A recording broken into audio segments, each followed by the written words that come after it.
오늘 이제 우리가 살펴볼 말씀은 신명기 6장. 우리가 지난주에 신명기 6장의 앞부분을 같이 묵상했고, 오늘 신명기 6장의 뒷부분을 함께 묵상할 차례입니다. 출애굽을 경험한 사람들 가운데 약속의 땅에 들어간 사람은 단 두 사람뿐이었어요. 갈렙과 여호수아라. 성경 그렇게 우리에게 이야기해주고 있습니다. 심지어 모세마저도 약속의 땅에 들어가지 못했어요. 제 마음에 생각해 보기를 모세가 참 아쉬워하지 않았을까 그런 마음이 들지만, 성경을 보면 모세는 자기에게 허락된 삶을 참 잘 받아들인 것만 같습니다. 가나안 땅이 보이는 곳까지는 이르렀지만 약속의 땅에 들어갈 수 없었던 모세에게는 지금 가장 중요한 것이 이 믿음을 자녀들에게 또 이스라엘 백성들에게 전수하는 것이었습니다. 이제 본인은 약속의 땅이 눈에 보이는 곳에 있어도 그 땅에 들어가지는 못하지만 그의 자녀들은, 이스라엘 백성들은 약속의 땅에 들어갈 것이기 때문에 모세 마음에는 이 하나님이 가르쳐 주신 말씀과 규례와 율법을, 여호와 하나님을 믿는 신앙을 이 이스라엘 백성들에게 전수해 줘야겠다는 강한 열망이 그 마음 가운데 있었던 거예요. 이는 모세의 마지막 사명일 수 있었을 것입니다. 나는 비록 약속의 땅에 들어가지 못하지만 그 약속의 땅에 들어간 이스라엘 백성들이 하나님만을 섬기는 신앙으로 거듭 태어날 수 있도록 그들에게 하나님의 말씀, 신앙을 전수해 주는 건 그게 모세의 기도였고 모세의 최고의 관심사였어요. 모세의 마지막 사명인 것이죠. 여러분, 우리 인생에 있어서 가장 중요한 것이 무엇일까? 세 가지를 꼽아본다면 저는 신앙이요, 직업이요, 또 결혼인 것만 같아요. 신앙은 우리의 삶의 배경이 되기도 하고 우리의 가치관이 되기도 하고 우리의 살아가는 힘이 되기도 하니까 중요한 것입니다. 여러분, 직업은 우리의 꿈이 되는 것 아니겠습니까? 그래서 내가 즐거워하는 일을 평생 할 수 있는 것, 그게 직업이겠죠. 그거 갖는 일이 얼마나 중요한 일이겠습니까? 세 번째는 결혼이죠. 동반자를 만나는 거예요. 평생 함께할 동반자를 만나서 가정을 꾸리는 일이, 그거 참 중요한 일임에 맞습니다. 그렇기 때문에 신앙을 갖는 것, 직업, 결혼, 이 세 가지는 무엇보다도 중요한 일일 것임에 분명해요. 그런데 이 세 가지 중에 가장 중요한 것을 하나 꼽으라 말한다면 전 당연히 신앙일 거예요. 왜냐하면 신앙은 직업과 결혼의 기초가 되기 때문입니다. 건강한 신앙이 있어야 비로소 건강한 직업, 직업관, 소명을 갖게 되는 거예요. 또한 제대로 된 신앙이 있어야 가정도 건강하게 세워갈 수 있는 거예요. 그렇기 때문에 신앙은 직업과 결혼, 그 모든 것에 기초가 되는 것이기에 중요한 것입니다. 모세 역시도 이제 약속의 땅에 들어가기에 앞서서 이스라엘 백성들에게 전해 주어야 될 것이 많았지만 그중에 가장 우선적인 것, 신앙을 전수하기를 원했다는 거예요. 하나님만을 섬기는 것이 무엇인지를 그 백성들에게 가르치길 원했던 거죠. 그렇기 때문에 우리가 지난주에 살펴본 것 같이 너희는 마음을 다하고 뜻을 다하고 온 힘을 다하여 여호와 하나님만을 섬기는 것, 그것이 첫째 되는 가르침이라고 전해준 것 아니겠습니까? 그리고 오늘 말씀을 이어서 이스라엘 백성들에게 신앙을 전수하는 것이 무엇인지를 말씀하고 있는 거예요. 우리 오늘 본문 20절 이렇게 시작하고 있습니다. 같이 한번 읽어봅시다. 시작. 후일에 내 아들이 내게 묻기를 우리 하나님 여호와께서 명령하신 증거와 규례와 법도가 무슨 뜻이냐 하거든. 오늘 모세가 이렇게 말합니다. 후일에 내 아들이 내게 묻는다면 너는 무엇이라 대답할 것이냐? 만일 내 아들이 왜 우리가 하나님만을 섬겨야 합니까? 우리가 지켜야 하는 하나님의 말씀과 율례와 법도가 무엇이냐? 우리의 자녀들이 묻는다면 너는 대답할 준비가 되어 있느냐? 라고 하는 것입니다. 전 여러분에게 동일하게 물어보고 싶어요. 여러분의 자녀들이 우리가 왜 신앙을 가져야 하는지, 우리가 섬기는 하나님은 어떤 분인지, 우리는 그 하나님의 말씀을 왜 지켜야 되는지 물어본다면 여러분은 아이들에게 가르쳐줄 말씀이 준비되어 있느냐라고 하는 거죠. 아이가 어렸을 때는 무엇을 물어보든지 자신이 있었어요. 내가 다 대답해 줄 수 있을 것만 같았어요. 아이들도 아빠에게 물어볼 때는 아빠가 무엇이든지 다 대답해 줄 수 있을 거야 라는 마음이 있었던 것만 같아요. 그런데 아이가 점점 자라가면서 조금씩 물어보는 것에 대한 부담이 생기기 마련이에요. 초등학교 들어가고 중학교 들어가면 물어보는 것에 대해서 부담이 생기는 거죠. 아이들도 가만히 보면 아빠가 다 말해주지 못할 것이라는 생각도 아이들 마음 가운데 있는 것 같아요. 아이가 더 크면 더 감당하기 어려워지겠지요. 그런데 여러분, 자녀들이 다른 것을 묻는 것이 아니라 여러분에게 신앙을 묻는다면, 믿음에 대해서 묻는다면, 하나님에 대해서 묻는다면, 여러분 자녀들에게 그 대답을 해줄 수 있느냐? 아빠, 엄마, 우리는 왜 살아야만 합니까? 나는 왜 태어난 거지요? 내가 왜 기도해야만 합니까? 정말 내가 기도한다면 하나님이 들어주십니까? 라고 물어본다면 여러분은 힘있게 자녀들에게 확신을 가지고 전해줄 수 있느냐? 저는 베드로 사도의 권면이 생각이 납니다. 그가 우리에게 말하기를 너희 안에 있는 소망에 관하여 묻는 이에게 대답할 준비가 되었느냐라고 하는 거죠. 베드로 전서 3장 15절 말씀을 같이 한번 읽어볼까요? 시작. 그리스도를 주로 삼아 거룩하게 하고 너희 속에 있는 소망에 관한 이유를 묻는 자에게 대답할 것을 항상 준비하되 온유함과 두려움으로 하고, 여기서 중요한 것은 대답할 것을 항상 준비하라라고 하는 거예요. 누가 물어보아도, 무엇을 물어보아도 내가 당황하지 않도록 내 마음 가운데 항상 준비되었느냐? 하나님의 말씀에 대해서, 신앙에 대해서, 내 안에 있는 믿음, 구원의 소망에 대해서 말해줄 준비가 항상 되어 있느냐라고 하는 거예요. 오늘은 그 말씀이 기록되어져 있는 거예요. 너희의 자녀들이 신앙에 대해서 묻는다면 어떻게 대답해 주어야 하는지 오늘 모세가 가르쳐주고 있는 거지요. 첫 번째는 이렇게 모세는 우리에게 이야기해 주고 있습니다. 자녀들이 너에게 신앙에 대해서 묻는다면 너는 먼저 하나님에 대해서 이야기하라라고 하는 거예요. 하나님이 너를 애굽 종되었던 땅에서 구해내신 분이라는 것, 그래서 우리는 하나님의 구원을 받은 백성이라는 것 기억하라라고 하는 거예요. 우리 오늘 21절 22절을 같이 한번 읽어보겠습니다. 시작. 이르기를 우리가 옛적에 애굽에서 바로의 종이 되었더니 여호와께서 권능의 손으로 우리를 애굽에서 인도하여 내셨나니 곧 여호와께서 우리의 목전에서 크고 두려운 이적과 기사를 그의 온 집에서 베푸시고, 모세가 제일 먼저 언급하고 있는 것이 무엇인가? 하나님이 우리를 종되었던 애굽 땅에서 구원내셨다고 하는 것, 그것을 가르치라라고 하는 거예요. 이는 하나님과 이스라엘 백성과의 관계가 어떤 관계인지를 먼저 기억해야 된다라고 하는 거예요. 여호와 하나님과 우리가 아무런 상관이 없는 것이 아니라 우리는 종되었던 사람들인데 하나님이 우리를 구원하셔서 이제 우리가 하나님의 백성이 되었다는 것, 우리가 하나님의 자녀가 되었다라고 하는 거예요. 여호와 하나님께서 권능의 손으로 우리를 구원하지 않았다면 우리는 여전히 애굽에서 종살이를 하고 있었겠지만, 하나님이 우리를 구원하셨기에 이제 우리는 더 이상 애굽의 종이 아니요, 세상 사람들 어둠의 종이 아니요, 하나님의 백성이 되었으며 자유인이 되었으며 우리는 하나님을 예배하는 하나님의 백성이 되었다는 것을 기억하라라고 하는 것입니다. 여러분, 출애굽 역사는 이스라엘 사람들에게 뿐만 아니라 당시 중동 지역과 북아프리카에 사는 모든 이들에게 매우 충격적인 사건이었습니다. 애굽은 그 당시 가장 강력한 제국이었어요. 그런데 여호와 하나님께서 가장 강력한 강대국 애굽을 물리치시고 종이었던 이스라엘을 건져내셨다라고 하는 겁니다. 아무리 강한 애굽의 군대라 하여도 하나님을 이길 수 없었다는 이야기예요. 아무리 강한 태양의 신도 바알의 우상들도 여호와 하나님 앞에 무기력할 수밖에 없었다는 것, 그것은 그냥 우상에 불과했다는 것을 이스라엘 백성들만 목도한 것이 아니라 중동에 있었던, 아프리카에 있었던 모든 사람들이 보게 되는 사건이었다라고 하는 거예요. 맞아요, 성도 여러분. 세상의 힘과 권력은 하나님 앞에서는 아무것도 아니라는 것을 하나님이 말씀하고 계신 거예요. 하나님께서 재앙으로 치시면 살아남을 나라가 없다라고 하는 거예요. 하나님께서 역사하시면 안 될 것이 아무것도 없다라고 하는 거예요. 이는 너희 자녀들에게 알게 하라라고 하는 거죠. 너희를 애굽의 강한 나라에서 건져내신 분이 하나님이고, 그 하나님이 얼마나 크고 강한 분인지를 우리가 기억해야 된다라고 하는 것입니다. 아멘. 우리가 종종 감당하기 어려운 큰 파도를 만나게 되면 너무 두려운 나머지 그 파도를 지으신 하나님을 잊어버리게 되는 거예요.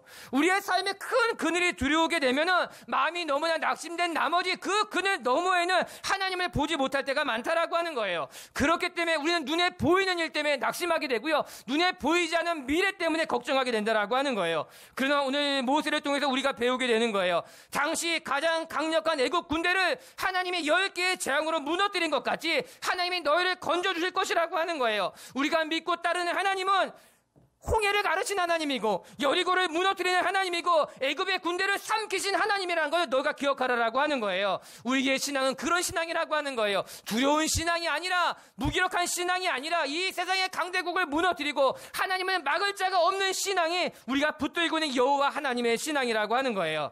이 신앙을 가지고 살아가는 분들이 되길 주님의 이름으로 축복합니다.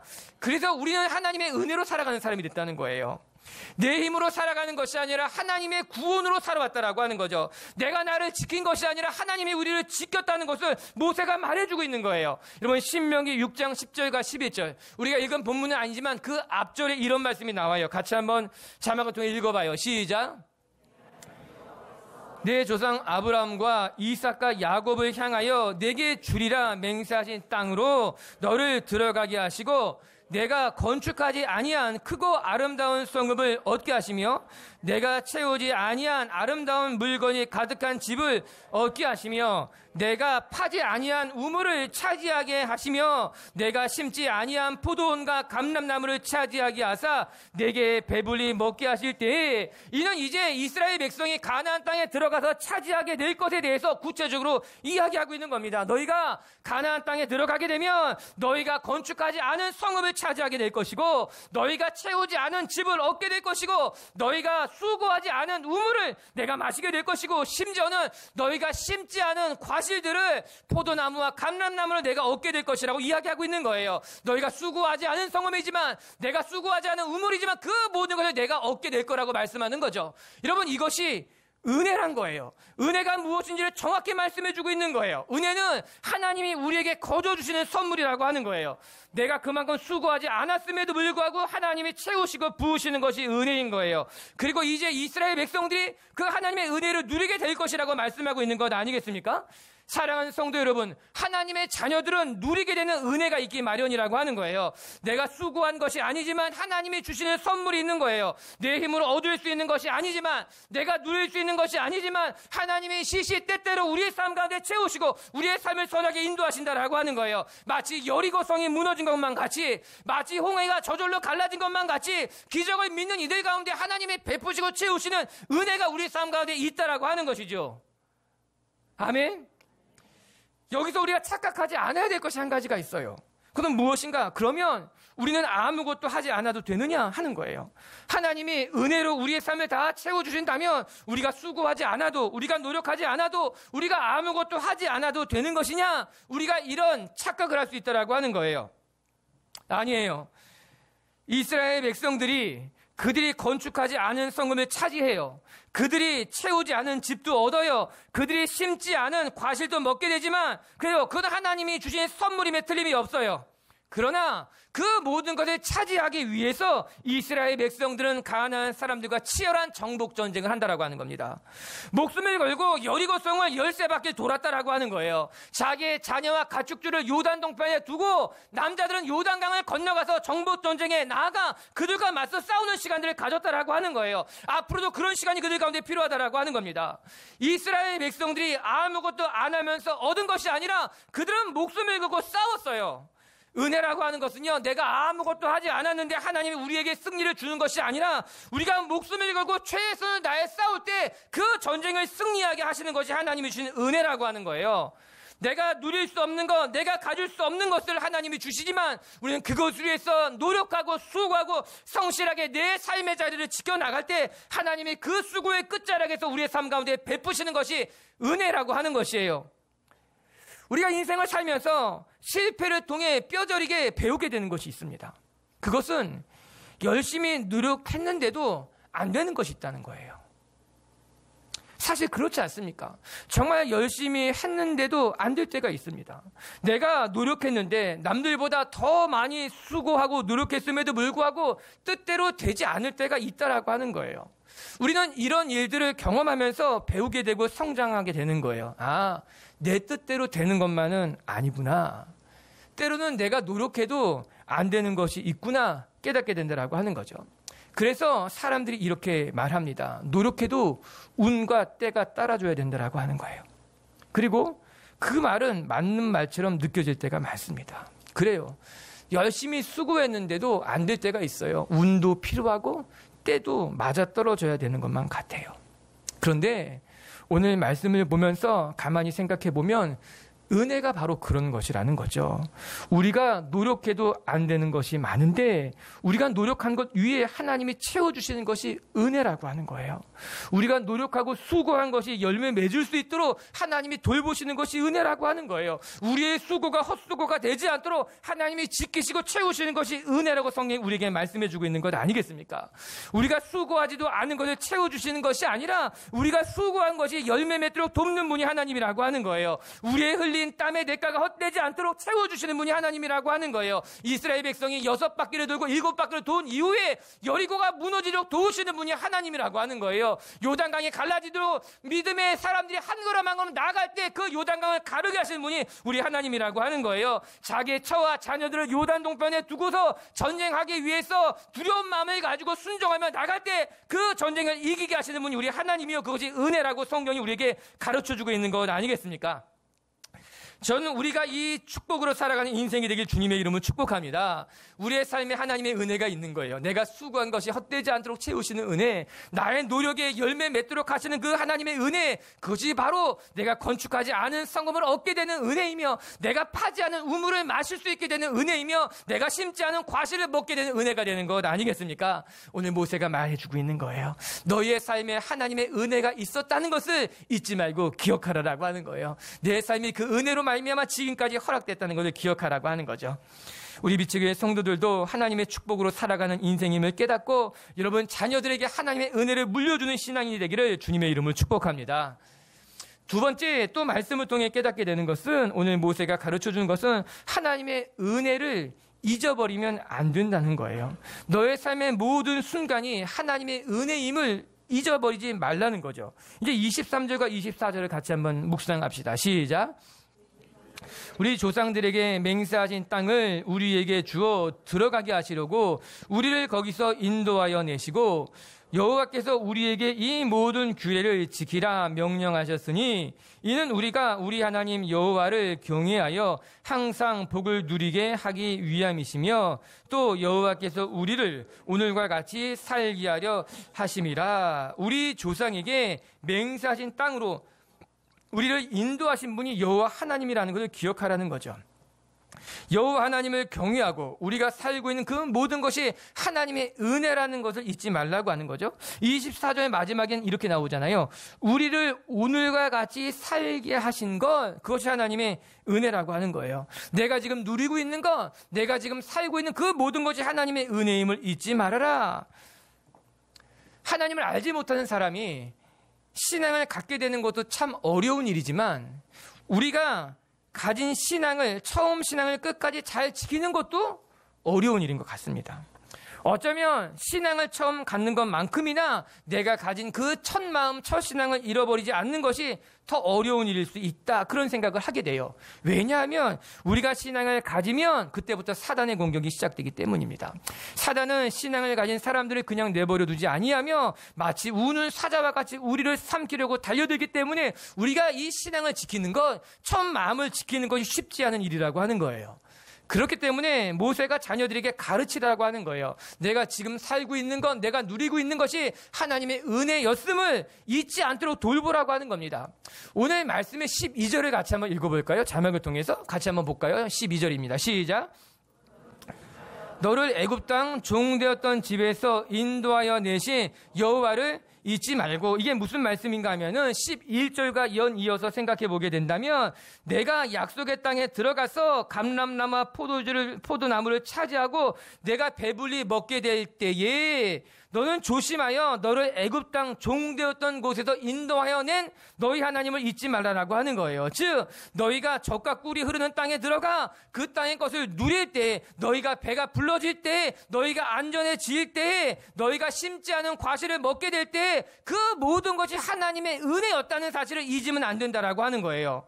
여러분, 우리는 어려운 일을 당하면 하나님을 기억합니다. 그러나 그 어려운 일이 지나가면 하나님을 잊기가 쉽다라고 하는 거예요. 간절히 기도할 때는 하나님 앞에 매달리지만 그 간절함이 사라지면 기도의 자리에서 떠나는 경우가 허다하다라고 하는 거예요. 오늘 모세가 경고해 주고 있는 거예요. 이 전쟁이 끝날 때 너희가 약속의 땅에 들어가 그 약속의 땅의 소산을 먹어서 너희의 배가 배부르게 되면은 오히려 너희가 신앙을 잃어버릴 수 있으니 너희의 배가 부를 때에 하나님의 은혜를 잊지 않게 되거라 이야기하는 거죠.